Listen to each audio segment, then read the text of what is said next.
according to the computer. Recording in process. We should be up and ready to go. So let me just introduce myself. This is Lynn Hamilton, your lead instructor at Sampson Properties, and we are recording this session. Yeah, just so y'all know that it is being recorded. So in today's class of business skill builders, this is one thing that is really important, has often not been covered, but absolutely due and overdue to be addressed and covered.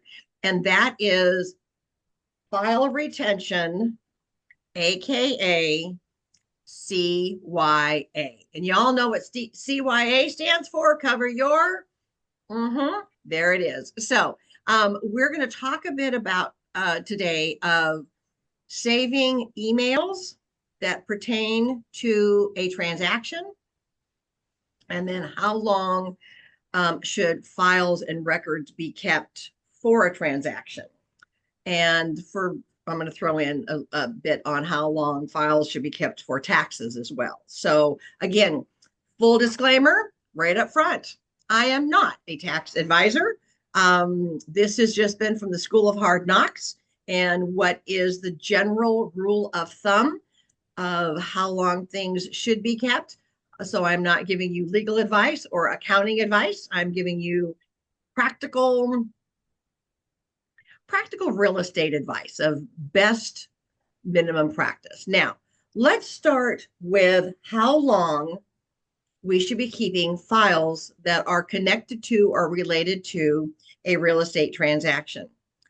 Obviously, one thing that agents don't know is, I'm going to say the powers that be, the National Association of Realtors, the boards or whatever, they have a legal right to come into a brokerage and audit the files basically anytime they want.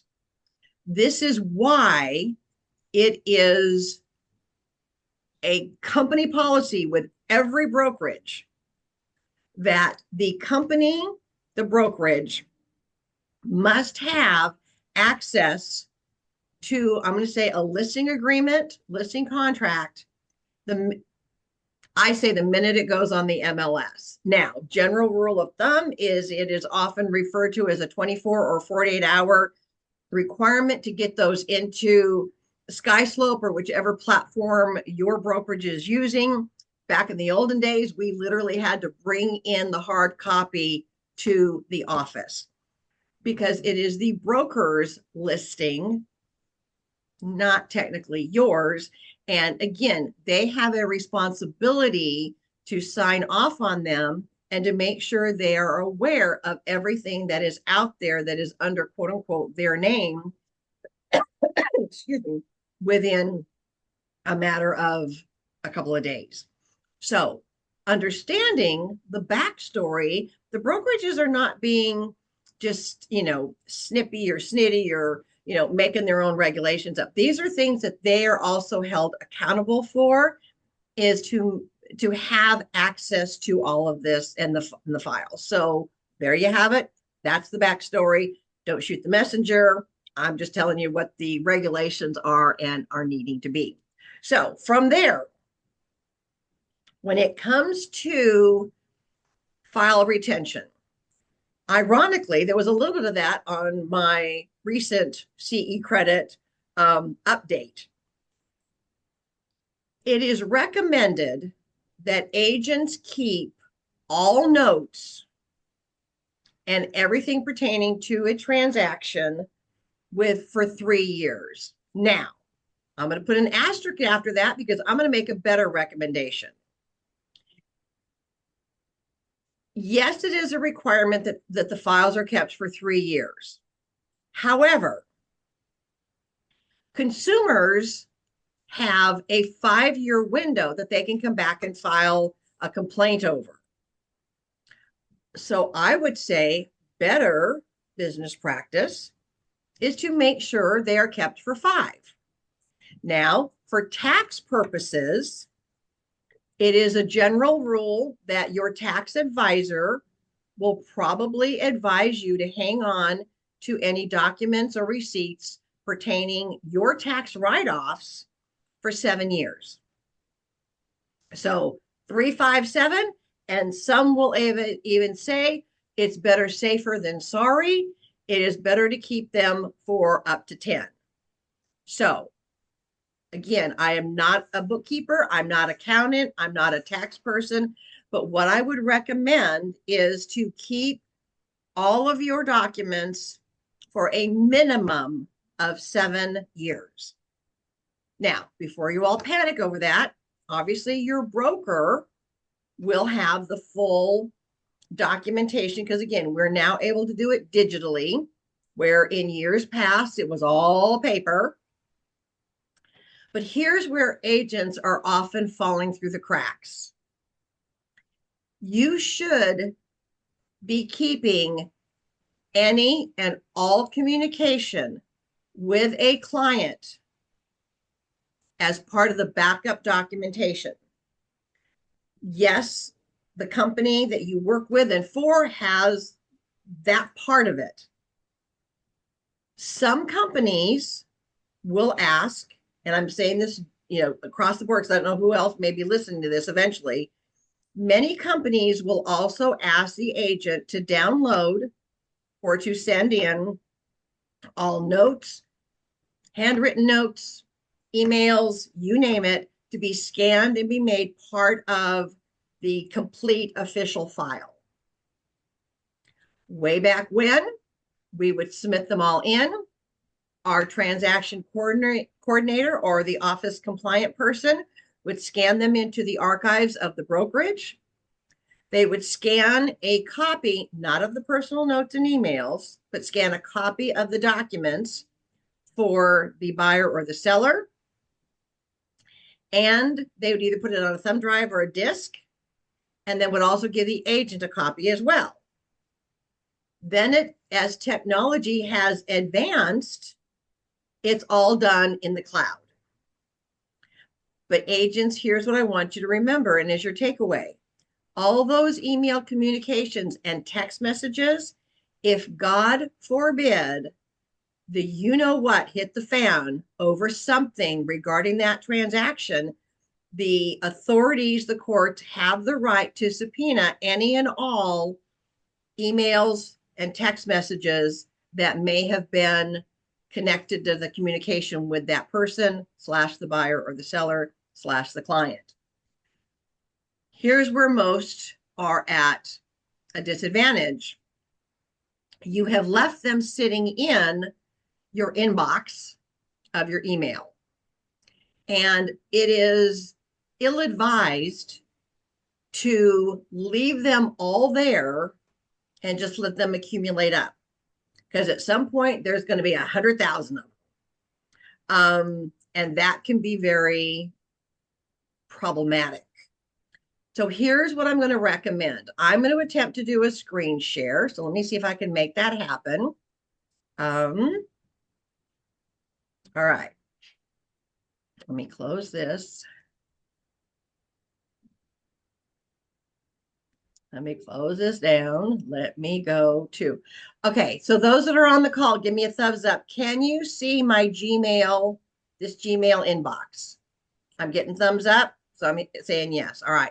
This is excellent. This is a account. Do not ever email me on it. It is one that I use for training purposes. I don't think it's been months since I've looked at it, but I wanted to show it so that I can share with you how to go about saving or moving an email into a folder. So start with square one. If you have not created folders for each of your transactions, I would encourage you to do so. What I would recommend you do is, again, whatever platform you are using, whether it is Outlook, Gmail, Yahoo, whatever, they all have the ability to create folders. It may be in a different place on your particular platform, but you absolutely want to be able to create a label. Here I just clicked on new label. What I would do is I would label it Jones and then 123 Cardinal Way as a last name and the property. Obviously that being a listing. If it is a buyer, Again, I would use their names so Lynn, that it's easily recommended. And again, this is just coming from a Gmail account. And on I'm the not sure if there's left-hand a Gmail side on there. is where you would find the word label. Okay. So we want to make sure that you know how to do that. And as you can see, it showed up Jones 123 Cardinal Way. So step one, create folders. In this case, it's called a label for each of your transactions that you may have up and going, or the minute you do. Once you start communication with them, make sure your subject line is correct. Kara, you got a question? Yeah, we can't see that, what you're doing. It's on a different page. Okay. Sorry, that's what I was trying to say. Okay, let me do a stop share. Let me come back and reshare again.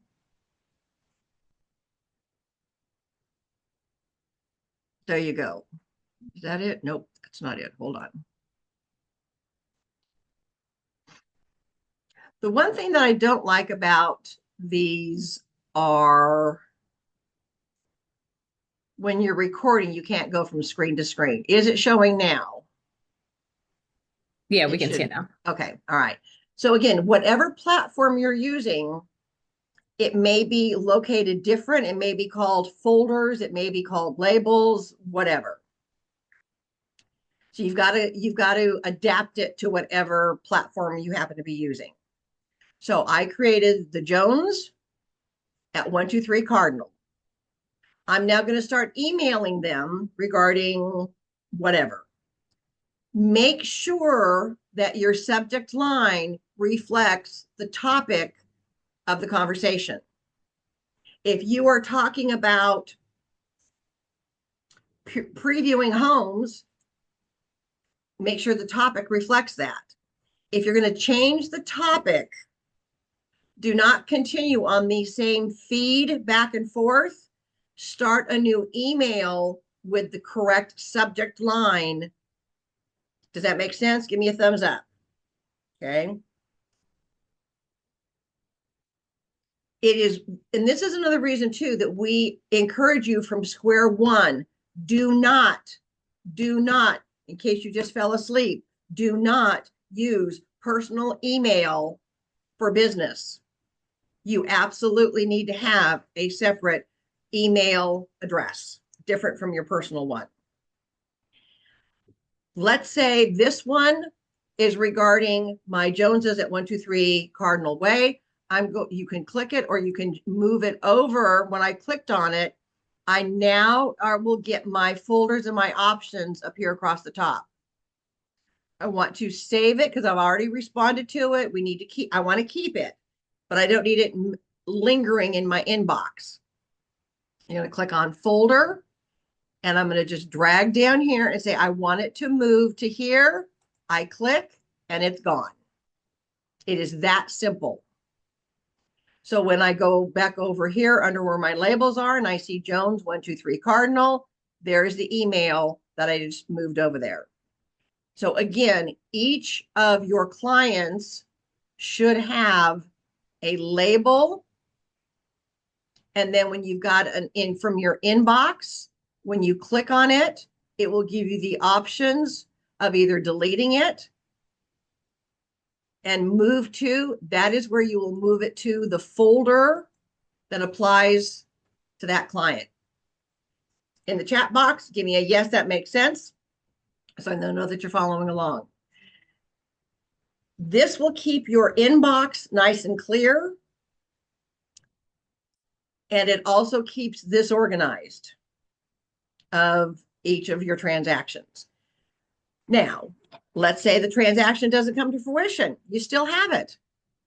Now, what you can do from here is you can create a new label that says 2025 transactions, and you can create. So now you have 2025 transactions. If this one is done, you can just drag it down and move it into the transactions, and you've now archived it. So whatever platform you are using, make sure that you know how to do it. And again, a simple Google will show you based off whether it's Outlook, Yahoo, Gmail, whatever, you know how to save your folder, your communications into a folder for that client. God forbid the day ever comes that you need to produce that information. It is all right there. And the subject line is reflective of the topic of those emails. Now, you can do it per email, or once if you're going back and forth on the same email chain. Once you're done, then you can move it, and it takes the whole back and forth over, and it is protected there. So does that make sense? Yes? Perfect. Okay. This is going to be short and sweet, because this is basically what you need to know and what you need to do. So based off of the platform that you are using, make sure you know how to create a label. And then when you click on an email, it's going to ask you if it needs to be moved. You click on the folder and just drop it down into whichever folder it applies to. At the end of the year, you can move them into an archive based off the year. That way you've got them, but they're not this long list under your labels, and it's not congesting up your inbox either. That is short, sweet, and to the point. What I would also encourage you to do is on occasions go into your junk, your spam, your other folders, and delete out, or more important, opt out. You do need to occasionally go to your junk or your spam and look to see if there's anything in there as well. So often I hear agents go, well, I didn't get it. Did you check your junk or spam? No. Well, let's check there. And that's often where it's at. Okay. So those are basic tips on electronic file retention, because God forbid anything ever comes up that you need to pull those documents. That is one thing that they're going to want to see, is all of those. This is why with text messages, I know some agents say, well, I just text message, I don't do emails. Okay, that's fine. But CYA, you can forward them to an email or put them in an archive. So if the day comes that you need them, you can retrieve them. A lot of times we are taught in risk management, the best option is once a text communication's been completed and you think, could I ever get questioned about this? Follow it up with an email address that says something to the effect of, per our text conversation, I am confirming, bum, bum, bum, bum, bum, bum, bum, bum, bum, and email it off to them. Now, there is a way. I don't do it regularly enough to know how to do it, but if this is something you want to incorporate, you can Google it based off the platform that you're using. You can set up and ask for a confirmation that they've got it and a confirmation when they opened it. It can be done. Off the top of my head, I don't know how, but it can be done. So if it is something, especially if there's a dispute starting and you definitely want to CYA, Google how to set up a confirmation of receipt. It will show you what needs to be done based off the platform that you're using. And that is a good idea, because that way it confirms that yes, they got it and yes, they opened it. But also you can ask, let's say you're sending over HOA docs, for example. You can also ask them, please confirm receipt on the email. That way they can't say, well, I didn't get it, because again, there's a timeline on so much of this within the contract that from the time they get it, there's a time frame that it must be reviewed and acknowledged. So again, think CYA and keep a paper trail, keep the track record, because trust me, If something comes up, it's going to be 1, 2, or 3 years later. You're good. You are not that good. You are not going to remember the details, the conversations, because then it becomes hearsay based off memory, ain't going to stand up in a court.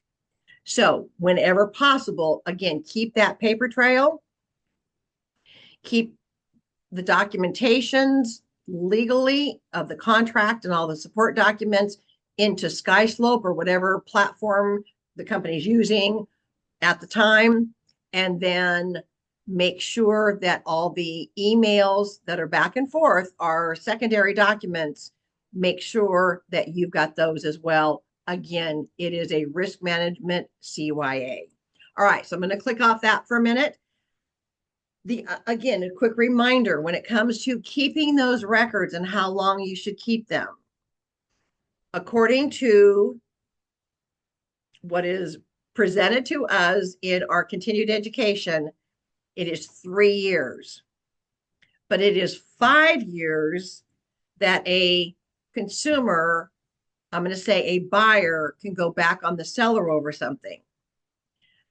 For taxes, it is generally 7 years past the date moving forward. It's 7 years. You should keep those. Safety, general rule of thumb, I kept mine for 7 to 10. And then eventually I would go through and say, okay, that's been 11 years. I think I'm safe to get rid of them now. And you can shred them. I would never just throw them in a trash can.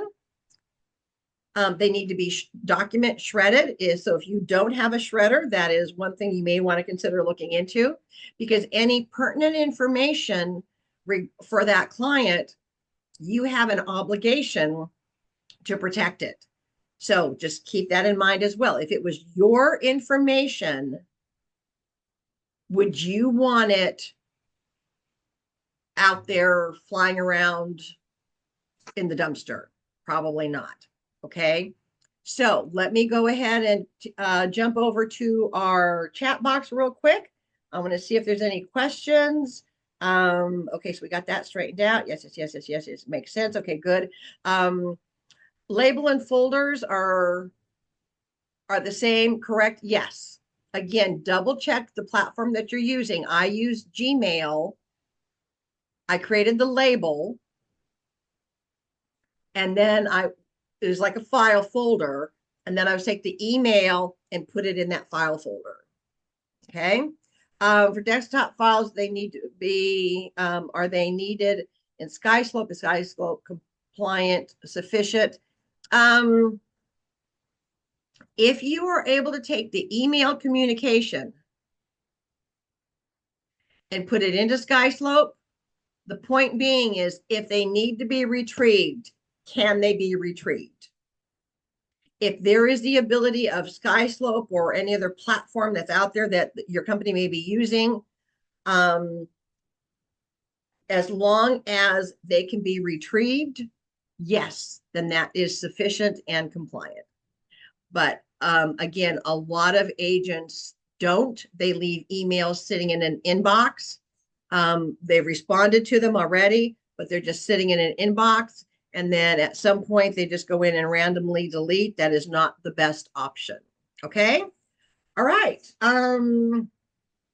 Let's take a few minutes to chat about what are the things that are a possible deduction for you as a real estate agent, because this is going into tax season. A lot of times people don't know. Again, I am not giving tax advice. I am not giving accounting advice. I'm not giving legal advice. Whoever does your taxes is your preferred vendor of choice and go-to source of what you can and can't write off. So, but you take a look at what are the things, what are the expenses that you have that pertain to the real estate business. Excuse me. Obviously, your dues, whether it's for MLS, lock boxes, if you got office fees, your membership, those are all expenses that can be written off in adjustment of income and tax liability. Again, your accountant will guide you on that. I always had it listed so that I could present it to them, and they then pick and chose what needed to be written off. Now, if you've done no transactions, you have no write-offs because you have no income. But again, your tax person will advise you all on that. So obviously you start with your various dues, because again, you would not have that expense if you were not a licensed real estate agent needing those in order to complete the work as an agent. There you go. Now, other things like signs, business cards, advertising, marketing, postcards, flyers, all of those things. Again, the only reason you have them is because you need them in order to conduct your real estate business. That's usually the criteria. You are able to get into such things as mileage. That can be a tricky one. You have things that you can potentially write off. Meals, meals can be a flag, because if you, let's say, I'm just going to make up some numbers. Let's say you made $100,000, but you've got $12,000 write-off of meals. That may be a red flag that would trigger you off into an audit. That's what I was always taught, what I was always told. The last thing you want to do is trigger an audit. So you want to be very careful. And again, your tax preparer will guide you based off your amount, your numbers. Any gifts to clients, again, keep track of those. Those may potentially be able to be written off as well. Laptops, printers, paper, ink, cartridges, all of those things that you're even possibly your phone potentially can be a write-off, because you need that tool in order for you to complete and do your work as a real estate agent. Okay, clothes, nope. But if it's branded with Samson or your company that you work with, that might be able to be written off. Obviously, a name badge can be written off because it's part of your marketing and advertising. So again, it all comes down to ask yourself the question, is the only reason I had this expense was because I'm a real estate agent and I need it in order to complete my job or to market myself? Then that is more than likely a potential tax write-off. I know that sometimes people will get into, well, what about my office space and what, okay, again, that can flag later problems if you ever sell the house. And again, I am not going to go down that rabbit hole with you, because that is absolutely going to depend on your situation, your total numbers. So that is something that would absolutely be best guided by your accountant, your tax preparer. So again, this kind of just gives you a general concept of the things that are able to be written off. Now, with that, this is why often we recommend to agents, they get one credit card that they use for all their real estate purchases. Anything they need goes on that card. If you are paying for Canva and you're using Canva for the purpose of your business, that program, yes, can be a write-off. If you were paying for a website, which you don't need to if you're here with Samson, that could potentially be a write-off. So again, ask yourself the key question. Is the only reason I have this is because of my job as a real estate agent? If the answer to that is yes, then more than likely your tax person will want to see those numbers so they can determine how much, or if at all, they can use on your taxes. So again, a good tax preparer is worth its weight in gold. Okay. All right. So that gives you a quick 30,000 view of things that can potentially be a write-off for you. The things you need to track, if at possible, put it on everything on one card, provide it to your tax preparer and let them make the decision. From there, your file management, especially of your emails. I've given you some tips there of how to save them in folders, save them in and label them and categorize them. Make sure on email communication, the content of the email is reflected in the subject line. If you are changing the subject of that email chain, I would start a new email chain with the correct subject line to go along with it, process it that way, and then save it over.